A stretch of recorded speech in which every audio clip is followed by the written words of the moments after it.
افنان صاحب اب مریم اورنگزیب صاحبہ کے خلاف یہ دہشت گردی کے پرچے وغیرہ کٹ رہے ہیں، یہ مسئلہ کہیں جا کر حل ہوگا نہیں ہوگا؟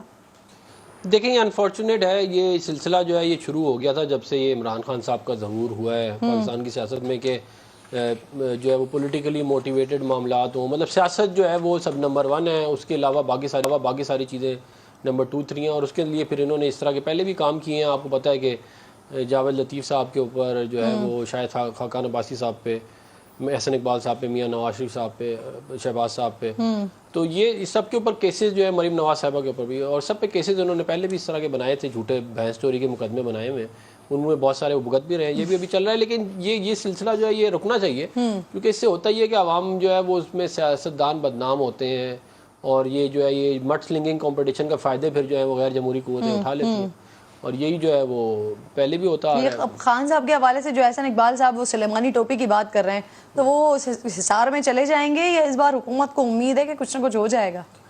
دیکھیں یہ تو وہی لوگ جانتے ہیں جنہوں نے مطلب کہ جنہوں نے فیصلے سنانے، ہم نے تو نہیں سنانے، لیکن امید کیا ہے؟ قانون کے مطابق دیکھا جائے تو قانون جو ہے وہ پھر سب کے لیے برابر ہوتا ہے، یہی ہمیں بتایا گیا تھا، لیکن لگتا نہیں ہے، کیونکہ لگ یہ رہا ہے کہ نہال ہاشمی، دانیال عزیز اور جو ہے یہ جو ابھی اس وقت ساری سچویشن ہو رہی ہے سر، اکتوبر سے پہلے ہی آ جائے گی تحریک عدم اعتماد. اور چلے یہاں سے تو آپ لوگ ریلیکس ہو گئے ہوں گے نیر صاحب کی بات سن کے کہ جو زیادہ اکثریت میں ہے پھر اسی کا ہی چیف منسٹر اسی کا ہی ہونا چاہیے سر. تو ویسے اکتوبر سے پہلے آ رہی ہے یہ؟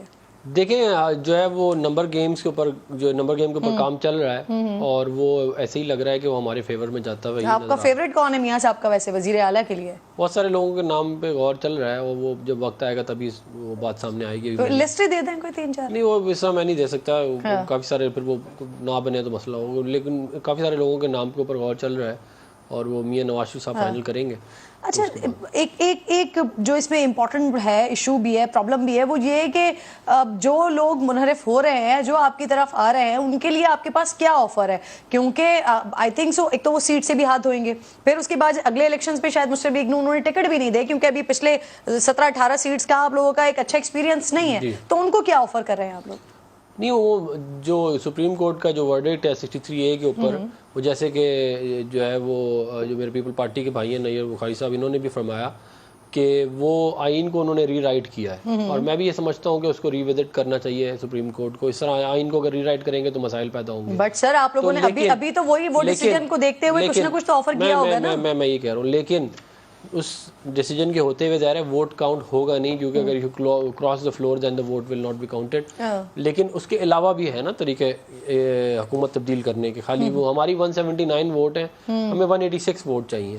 تو کاف لیگ کے لوگ بھی ہیں جو کہ چودھری شجاعت صاحب کی کہتے ہیں پارٹی ہے، اور ان کے جو ہے وہ اگر 10 میں سے اگر 6 لوگ ایک طرف چلے جائیں 7 لوگ، تو پھر آٹومیٹکلی جو ہے وہ انہی کی بات چلتی ہے جو یہاں پہ میجورٹی ہوتی ہے. سر وہ بھی تو ایک بڑا مسئلہ بنا ہوا ہے.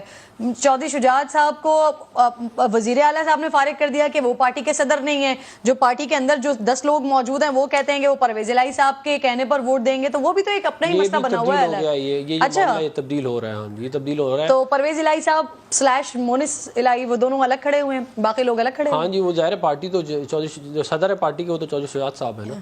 تو ظاہر ہے اگر دیکھا جائے جمہوریت کے حساب سے تو صدر کی چلنی چاہیے بجائے اس کے. اور وہ پہلے سے یہ 3 دن پہلے پرویز الہی صاحب کے ساتھ تمام لوگوں نے کھڑے ہو کے تصاویر بنوائے. وہ کیا فیئر ویل وغیرہ تھا؟ کیا تھا تصویر وغیرہ جو ہے وہ بنائی جا سکتی ہے. تو یہ 3 دن میں کیا ہوا ہے؟ تصویر کھنچوانا ایک بات ہے، یہ 3 دن میں کیا کیا آپ لوگوں نے؟ ووٹ ڈالنا ایک اور بات ہے. وہ تو میں ابھی کیا پورا بتاؤں، لیکن انشاءاللہ آنے والے وقت میں آپ دیکھیں گے کہ یہ حکومت جو ہے وہ انشاءاللہ مسلم لیگ نون کی ہوگی دوبارہ سے، اور جو ہے وہ ترقی کا سفر دوبارہ سے شروع ہوگا. کوئی ریزن کیا ہے اس کے پیچھے؟ قاف لیگ کے اراکین اب ان کے پاس 10 سیٹوں پر پرویز الہی صاحب وزیر اعلیٰ بن کے بیٹھے ہوئے ہیں، وجہ کیا ہے؟ کیوں آ رہے ہیں آپ کی طرف؟ اور سارا انحصار انہی 6-7 نمبرز پر ہی ہے. دیکھیں بہت ساری وجوہات ہیں، لیکن ایک مثال کے طور پہ طارق بشیر چیمہ صاحب جو ہیں وہ چودھری شجاعت صاحب کے ساتھ ہیں. ان کے نیچے جو MPs جیتے ہیں وہ تو ظاہر ہے طارق بشیر چیمہ صاحب کی بات سنیں گے نا. یہاں جو سالک کے نیچے MPs جیتے ہیں وہ تو سالک کی بات ہی کریں گے نا، کیونکہ کل کو انہوں نے الیکشن لڑنا ہے. تو پولیٹیکل پوائنٹ آف ویو سے بھی ان کو سوٹ نہیں کرتا، یا کہتے ہیں کہ وہ اس طرح منور کریں. تو اور بھی بہت ساری اس کے علاوہ بھی باتیں ہیں، تو وہ ہم نے انہیں کنونس کر رہے ہیں. اور پھر یہ کہ پارٹی کا جو صدر ہیں وہ تو چودھری شجاعت صاحب ہے. تو وہ جو ہے وہ جو ڈی سیٹ والا معاملہ ہے وہ تو چودھری شجاعت صاحب کی بات ہے. جو چند دنوں پہلے انتخابات ہوئے تھے اس میں تو قاف لیگ نے ایسا کچھ نہیں کیا تھا. کیا یہ چودھری صالح کی مثال آپ دے رہے ہیں, چودھری میں شجاعت کہہ کی رہا آپ ہوں کہ وہ مثال دے کام رہے چل ہیں, رہا تھا نا اس کے اوپر, وہ کام چل رہا تھا, اب وہ قریب آ گیا ہے, اب وہ بالکل پکا ہو گیا ہے, وہ پک رہا ہے, پکنے کے قریب اچھا آ گیا. پکنے کے قریب آ گیا. ایسا تو نہیں ہوگا سر لاسٹ ٹائم ویسے پرویز الہی صاحب بالکل لاسٹ میں آپ لوگوں کو چھوڑ کے گئے تھے؟ وہ سیاست میں کوئی بھی چیز حتمی نہیں ہوتی, معاملات تبدیل بھی ہو جاتے ہیں, لیکن ہائیلی لائکلی یہی ہے کہ انشاءاللہ ہم اس حکومت کو الٹائیں گے. صحیح.